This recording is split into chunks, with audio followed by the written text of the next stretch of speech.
Hello and welcome to the Montel Weekly Podcast, bringing you energy matters from the E-World Trade Fair in Essen, Germany.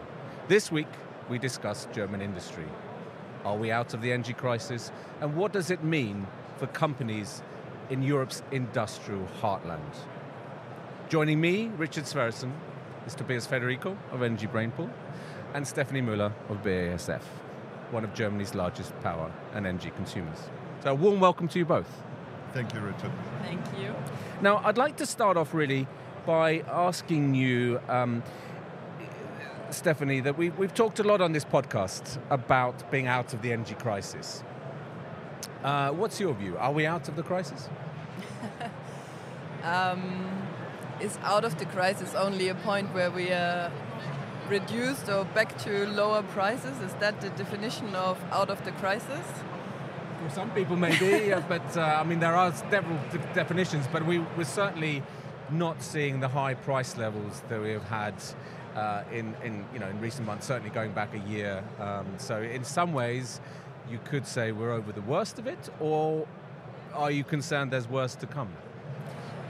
Well, I mean, if I look at the whole regulation topic or basket which has been opened last year, I'm not so sure if we're really out of the crisis or if the crisis will be pushed back into due to regulation which we've seen also in the past, which is not aligned, but just one regulation after another, and then you have to find your way out of it, and they might have destructive effects which is not foreseeable yet. So a patchwork of regulatory moves that really could have a lot of unintended consequences. So that's certainly what's coming both at the national and at the European level. What's your view, Tobias? I mean, I know we've talked about this before in podcasts, but end of the crisis, is it too soon to say? Well, I think the crisis has different periods. I think in the beginning we had the panic period, so what's going on, what's happening? Are we facing really a shortage in fuel, in gas? We peaked in power prices. Then I think was a reaction period. Mostly we've seen that either on a political level to securing the fuels, and the result was lower wholesale prices. But I think the crisis still continues, as Stefanie said, because now we have this political period. So the high insecurity of potential political measurements. Some of them are already active to secure high-end, to secure end-user prices not to be too high. The German called Strompreisbremse, which is effective right now. But the wholesale market are currently on a price level which is much lower than expected, but not back again to the old levels. I don't think that they will reach the older levels, so we will have a new normal. The new normal will be higher than it used to be. And so therefore, I think the peak of the crisis is over, but I think still the crisis is going on a little bit. So rumble on and on for a little while. You could say as well, Tobias highlighted, or you talked about the regulatory interventions. You've got the price volatility. This must make it very hard for a company like yours to create that kind of investment environment where you're looking to green your energy that you use. To coin a phrase. Would that be a fair assessment? Yes, it has become harder, but this is probably what also differentiates us from other industrial companies, is that we are not only looking at sourcing PPAs or green power via PPAs, but we're also looking in investing into the asset to be not so much dependent on the actual power price, which is happening on the exchanges, but actually to have producer economics from the asset. And then this is our strategy to make us more resilient to the power prices. That's very interesting. I think, and if you look at the current market dynamics, it's very volatile. There's enormous price swings, as Tobias and yourself have illustrated. What are your concerns going forward? I mean, in this kind of market environment? You mean in regards to the volatility? Yeah. I guess our point of view is that the system and the market needs volatility, because in the end, or volatile prices, because in the end, how else would you, how else would you then also bring the customer into the whole market? If you have quite a steady price, then I don't really have anything to do, right? I just put my plug in, the electricity into the plug, and then it works like it did the last couple of years. But to actually reach also demand flexibility, I also have to have higher prices. So I have an economical incentive actually to lower my consumption, and then at lower prices I can then push it up again. So if I need volatility or volatile prices to actually make this system work. I mean, I think that's often forgotten because you know governments or policymakers assume that low stable prices for 5 years. That's what industry wants. But maybe we'll come back to that later, Stefanie. But what's your view here? I mean, that's classic. It's classic sort of energy trading here. You know, they like it volatile. Volatile markets show that things work. They provide the price signals for investments, both in storage and also to become more efficient. Would that be a fair summary, Tobias? Yeah, well, I think volatility is good, but also there's bad volatility. What does it mean? I think if we have fundamentally driven volatility in the market, coming from the let's call it overproduction from the renewables, you can react on that, as Stefanie said, and I think that's a part of the good volatility. Looking into the long-term market, also there are certain volatility connected to insecurities, but in case the insecurity becomes so big that we are not on a fundamental level anymore, rather in a, let's say, chaotic thinking and chaotic acting, that for me is the bad volatility. And speaking for our industrial customers, most of them would like to have a stable price somehow on the long-term perspective to plan their budgets, but also have the flexibility to react on the volatility itself. And that's a little bit difficult, especially when you have unsecure long-term prices with a very high bad volatility. So then it's really hard to plan your budget, and also it's hard to be better than your competitor in your industry sector. So therefore, I think volatility is good. We need volatility, but the type of volatility we've seen last year was rather bad volatility.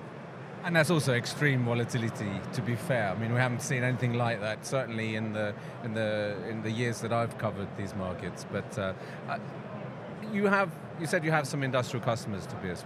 And the talk has been of demand destruction, both for electricity and gas and wine. What's your view? What's the case in Germany that you've probably done some analysis and work on this field? So what's your view here? Well, actually, we see a reduction in industrial consumption. The question is, where does it really come from? One could be really that you try to reduce your consumption in general, so see energy efficiency parts, but that's much more a mid and long-term effect. That's a good part if you have high prices and also volatile prices, then you try to reduce your consumption. But what we saw is that really, at least in the high price period, most of the industrial consumers did reduce their output of their goods. That was the only way how they could react in a short period of time to this price crisis. But I haven't seen any industrial company who's really thinking of moving out of Germany itself. But still, they have this insecurity in general, what to do, what if it could happen again, could it happen again? So there's a high insecurity, and of course it's also a political pressure to say, well, we would move out of Europe, where we can emit as much CO2 as we want to, with much lower power prices, and we produce our own good. But we've seen also with all the crises within the logistics that that's only one part of the coin. You can't just up a big factory from maybe this area of Germany, the Ruhrgebiet or the Ruhr area, to another part of the world. I mean, it's a little bit more complex than that, as you rightly say, Tobias. But can I add something here? Because I agree, but what I've also seen, or what happens as well, is that what we've seen last year, and then how the politics interfered in this market. Not only for the industrial players, because I guess most of the industrial players also understood that the politics were also part of the forces which pushed up the prices, is that this made like it had an influence on people also in the decision making of new projects and new investment decisions. And this is something I have a tendency, I don't know, but I think it could lead that it might not happen in Germany. Why not that people relocate out of Germany? No, or that we bring in like new investments, and if we build up something new, because what we've seen on the political side is like how they interfered and how shortly they interfered and how drastically they interfered. And not only in bringing down prices, but what we've seen on the gas market, which pushed up tremendously what they did, is something which is uncontrollable. And this also, I think, a lot of people realize this then, or maybe now in the after movie of this whole crisis thing. And this is something which might have more effects on the longer term future. So the new investments will Yes. be made elsewhere. That's what you're saying, where the energy prices are more predictable, or the political environment is more predictable, more stable. Yeah. Yes. I think I must agree. Not I think, I really must agree. Because for me it was a regime change. Usually in Germany, when you invested in Germany, you knew that you have been quite stable with your former investments. So there was no back-taking of historical profits. And this was one big impact, that you say, okay, we have this surplus charge for your assets, and we calculate this back. That's completely new. So your investments were always secure. This is also stability somehow. This is one part. And the other thing is the market interference in the gas market, which is where Stefanie talked about, was really interesting, because the motivation of the government to filling up the gas storage was to prevent a fuel shortage. And they spent a huge amount of money, increased prices by that, gas prices. The effect was good because we had no fuel shortage. But we had a huge impact on the market, and again, high gas prices, high electricity prices, and the government needed to interfere. So the government needed to interfere on their own measurements they've taken, because we saw the results in the market. And that's the situation which I completely agree, we have a huge insecurity in that. And the problem there was, of course, I mean, we're looking a bit back now, but the problem with this was it didn't just affect Germany, it affected all the countries all around and caused a lot of upset and disruption for certainly, and criticism of the marginal pricing model. But on the other hand, honestly, I think the measurement was right. In that moment of time, looking back, what was the other opportunity? Not doing anything, and then we have a real fuel shortage, and that would have been a huge economic crisis. So we paid a lot of money, we have a lot of collateral damage, but we reached the goal. So the decision was right to do it from the government, but the implications have been much higher than expected. Of course, these unintended consequences that we hear quite a lot about. But one of the consequences was that industry shut down in sort of either short or temporary periods. What would it take for that gas demand, for example, from industry to reach pre-crisis levels again? What needs to happen on that front, Stefanie? I can't answer that. I don't know.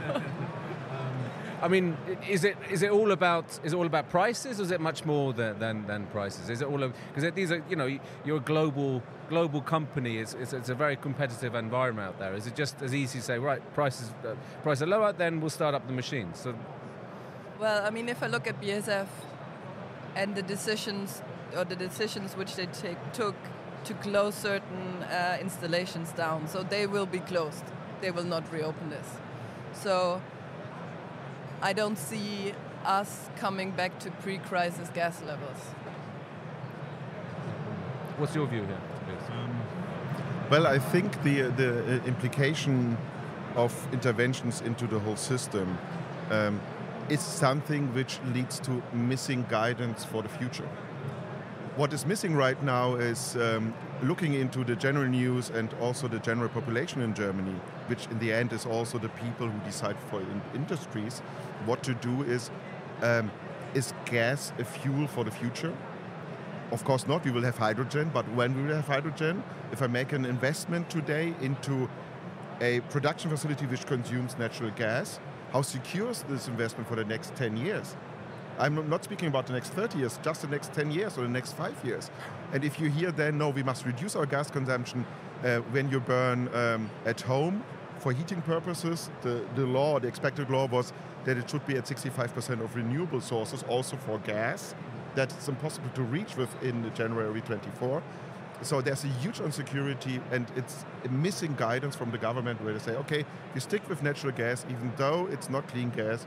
Let's work on clean gas, but for the next 10 years, your investment decisions are secure.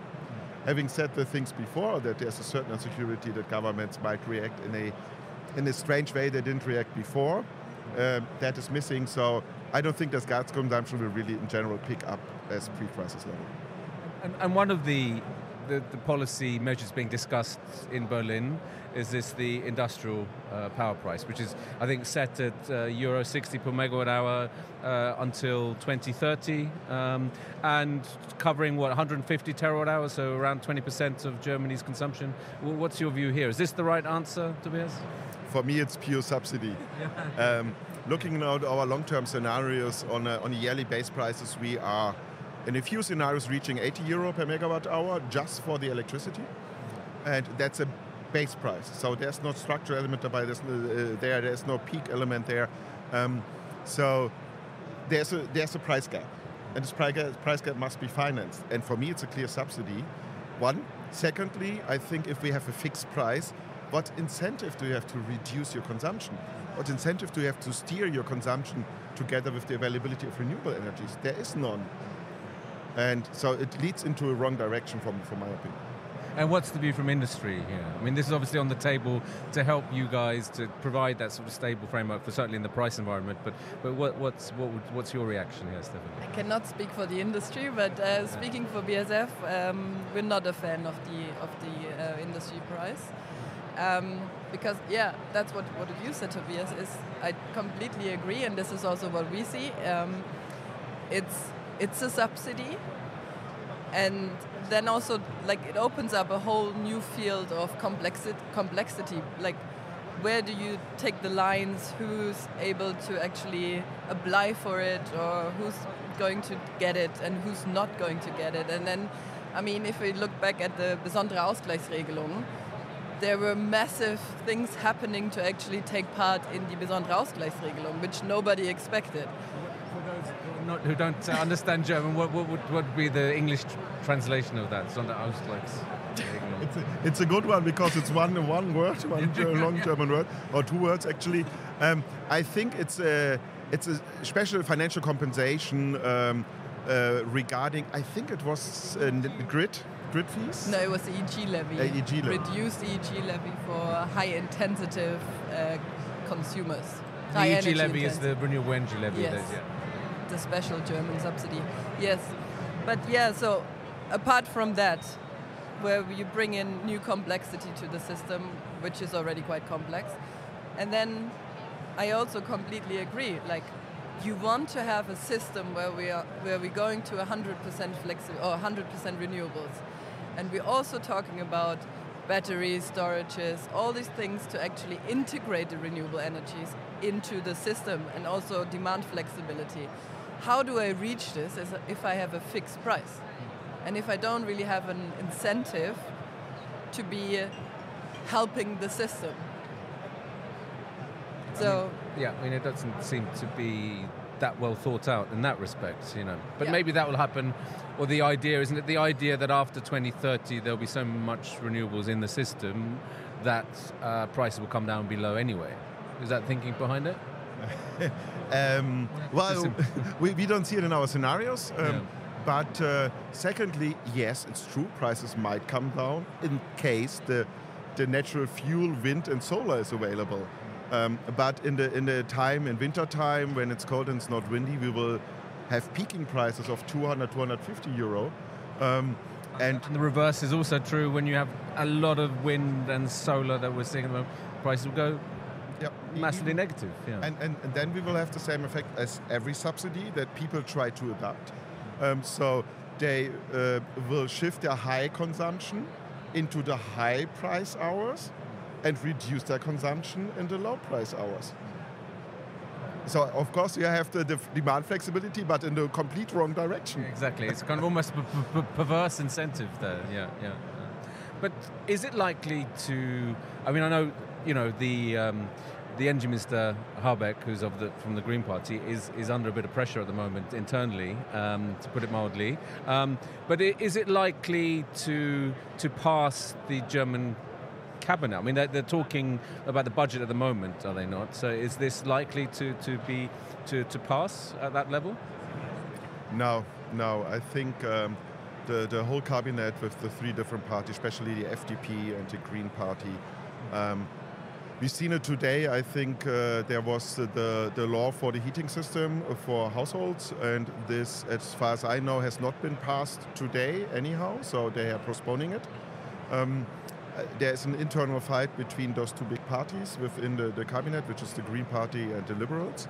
And well, it's also the question on a political Berlin whether these internal problems which the Habeck and the Ministry of Economics had was also connected a little bit to all the different measurements we saw in the past.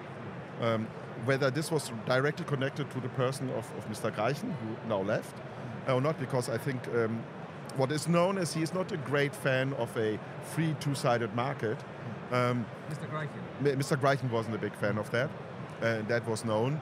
And also, but I don't know, I'm not deeply in there, whether the industry price, the fixed price, and also the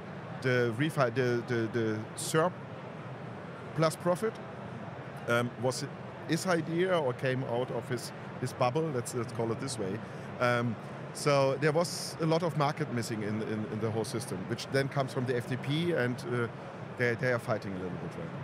And just to provide the context or the background to Mr. Greichen, why he had to leave the government, that was because he was accused of nepotism or appointing someone who he knew into a key role. So in some parts of Europe that's accepted as perfectly normal, but here it's good to see the Germans have some sense of integrity anyway. But Stefanie, I'd like to also talk a little bit more.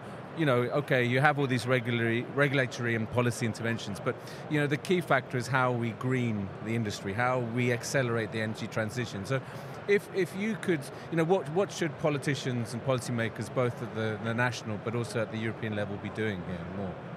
I would say provide security, but not in a fixed price, but investment security. So, I mean, a lot of companies already signed PPAs to green themselves, and some others might also have invested in assets, and a lot of companies also have their own targets, right? And they might even be stricter than what the government, or like the German government or the EU politics actually have as targets.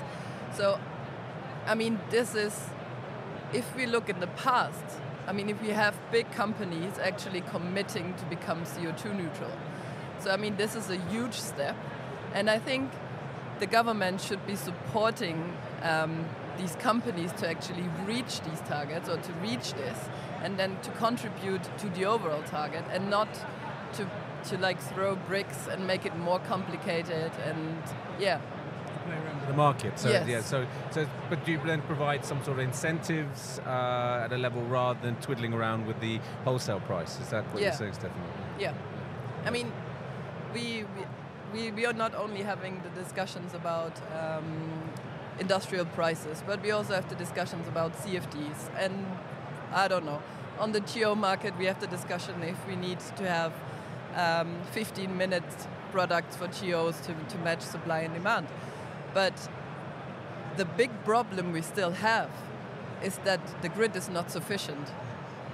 And I mean, we need a better grid to make the whole energy transition actually work.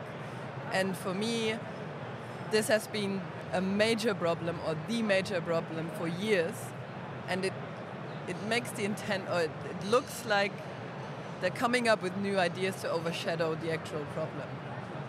And I mean, that's at the core of the issue here, like you say, the expanding the grid and the permitting process, speeding that up as well is absolutely crucial. We hear it from companies, from politicians all over Europe, and that's the real elephant in the room here, isn't it? What's your view, Tobias? Well, again, I must agree. Pinpointing the issues of the grid is one thing, and we have different fights everywhere. I think we are speaking also right now in Germany to splitting up Germany into price zones. And what we've seen, especially in Scandinavia, is that price zones will not incentivize investments into the grid itself. So pushing that up, this is one part. The other part is also that I have the feeling that the politicians are underestimating the willingness of the whole population to become really green. And if we've missed something in the past years, where also some radical movements within the German populations are right somehow that we talk quite a lot, but we haven't done really a lot. So the industries with the RE100 incentive, they really want to become really green. Normal people want to become really green, and they understand, well, I can't really trade power with my neighbor somehow from his solar panel because that it's not allowed by law. Or I can't really physically buy power from North Germany when I'm in the south because I have grid connections. So pushing that and understanding really that it is important to become really green and not only on paper is a general movement which is increasing within Germany. So it's about time to not talk the talk, but actually walk the walk, to coin a phrase. Stefanie and Tobias, thank you very much for joining the Montel Weekly podcast. And you can read these topics, these issues that we've been discussing here, and much, much more on montelnews.com. Thank you.